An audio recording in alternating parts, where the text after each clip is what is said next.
Hello, and welcome to our first video on our YouTube page. I'm so excited to be here, giving you guys some more visual tips. Sometimes I think it's easier to see things rather than hearing me say it or rather than reading what I put in the newsletter. So I'm really excited to upload some video format here. Today we're going to be talking about consent touch and consent petting. I'm going to show you two videos. We're going to do it in regular speed and we're going to do them in slowed down speed. The first video is me with Novella and the second video is me with Mr. Hugo. And we're going to talk about some consent touch. So consent touch is something that is very important here at FOHA. We want to make sure that we're respecting the dogs, their boundaries, their personal space. We're giving them autonomy. We're giving them choice of what they want to do. And one way we can do that is asking for their consent to be touched. So we're gonna go through these videos and kind of talk about what that looks like now. So our first video here is with Miss Novella. I'm gonna play this twice. This is in regular speed here. Novella has some touch sensitivity, especially when it comes to her belly, like for harnessing and when you touch her butt. This is just me here practicing some consent petting in regular speed. I'm gonna slow it down and talk you through it right now. So the first step to consent touch is to just gently offer your hand. We don't want to shove it in their faces. We don't want to shove it close to their nose so they can like purposely smell. We just want to gently offer our hand as if we're going to give pets and see what they do with that.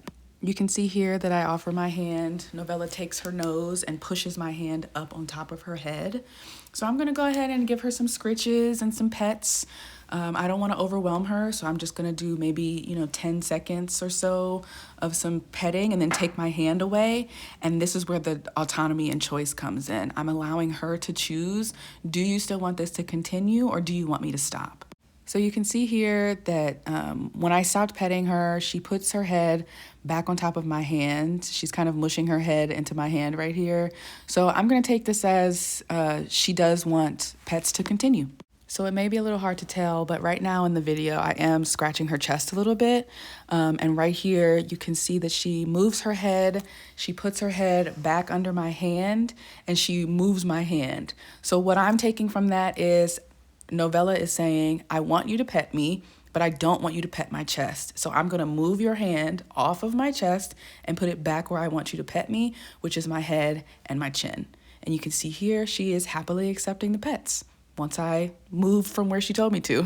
So in the next clip, not this one, we're going to look at Mr. Hugo. He comes to us with some touch sensitivity, specifically around his sides for things like wearing sweaters, for harnessing, for like toweling off. So I'm just going to work through some of that with him. This is his initial assessment in the next clip. So Hugo has come a little ways since then, but I'm going to work through some of that here.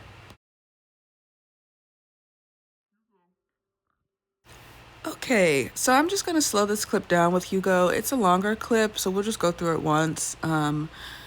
Hugo, while he doesn't have a bite history, he does have, his previous family notes that because he's a cattle dog, he has a tendency to nip. So I'm going extra slow, extra cautious with him. I don't want to overstimulate him and I don't want to get nipped.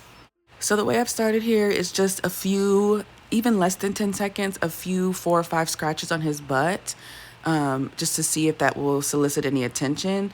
You can tell that he's not super comfortable with that. He kind of was ignoring me, looking off, turning his face away from me, but he does want some sort of attention.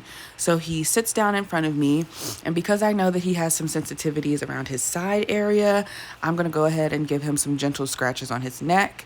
Again, going for that 10 seconds and then pulling my hands away and letting him dictate what he wants to do after. You can see there that he threw his head back, which means he wants me to do some more. So I'm just going to give him some more scratches. All right, so up until this point, Hugo is clearly having a good time getting his neck scratched.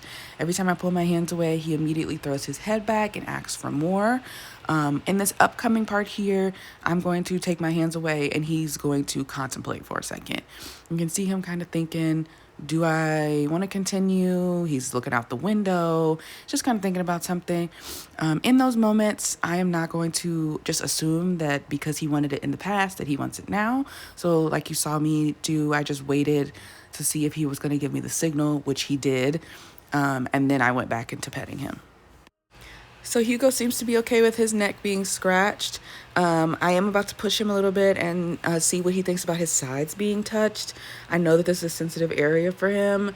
For the sake of a behavior assessment, this is the only reason why I'm testing it. I would never suggest that any of you guys push him or push his boundaries, but this was specifically for the assessment portion of his intake. I don't know if you saw there, but I start scratching his sides.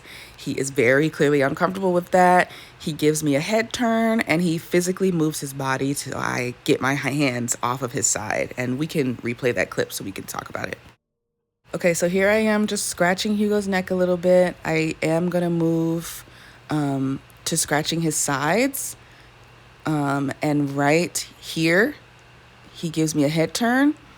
And then in just a second, he starts physically moving his body. He's leaning into me. He's restricting access to his sides, and he turns his body to give me better access to his neck. This is a very subtle cue, and in regular motion, which I'm about to show you guys in a second, it's very quick. And this is why it is so important that we slow down, we take the time to pay attention to what the dogs are telling us, especially when it comes to things like consent.